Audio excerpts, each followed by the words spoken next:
Hi, I'm Mike Stack, exercise physiologist with Applied Fitness Solutions. On today's Fit Clip, I want to talk to all you would-be runners out there who are considering taking up a running program to lose fat and get fit. So running sounds like the perfect summertime activity to lose fat, right? I mean, you're burning calories, you're sweating, it's easy. You just throw on your running shoes, hop out the door, and you're burning fat within mere seconds, right? Not so fast, literally. Running may be a great cardiovascular activity, but it's not ideal for fat loss. And in today's Fit Clip, I'm going to tell you why, and maybe dispel a few other myths about running as well. Now, first and foremost, I'm talking to those novice or would-be runners out there today. Those of you who are recreationally competitive endurance athletes, the marathoners and half marathoners of the world, may want to listen up, but today's information is much more intended for the person who's looking to start a running program for fat loss. If you're that person, I'm going to urge you to reconsider, as running is not the ideal exercise modality for fat loss.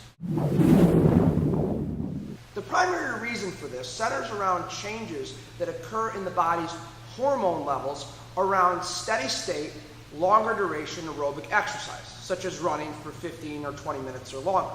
Steady state, moderate intensity aerobic exercise causes increases in the body's stress hormone levels, namely the hormone cortisol. This stress hormone impairs the breakdown of fat and excites the breakdown of lean mass, such as muscles or sugar. So at the end of the day, running, physiologically speaking, has a better chance to break down muscle tissue than it does to break down fat tissue.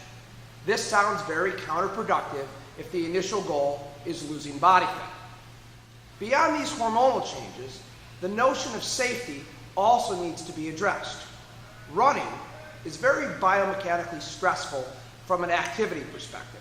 Compressive forces on the load-bearing joints of the lower body are greater during running than almost any other activity an adult will perform for exercise. These compressive forces are even greater in slower runners, as stride length typically tends to be less in slower runners, which results in a greater number of ground contacts and greater risk of orthopedic injury. Now, these aren't necessarily severe injuries, but certainly injuries nonetheless that could derail your exercise program and stop it dead in its tracks. Am I saying running's bad? No, quite the contrary. If that's what you took out of this, you missed my point.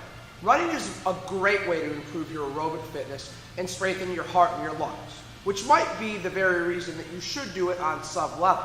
However, for the beginner exerciser who's looking to lose body fat, a balanced exercise program incorporating modest load-bearing cardio, more elliptical trainer and bike, for example, along with some progressive strength training, is a much more effective exercise program for overall body composition improvement.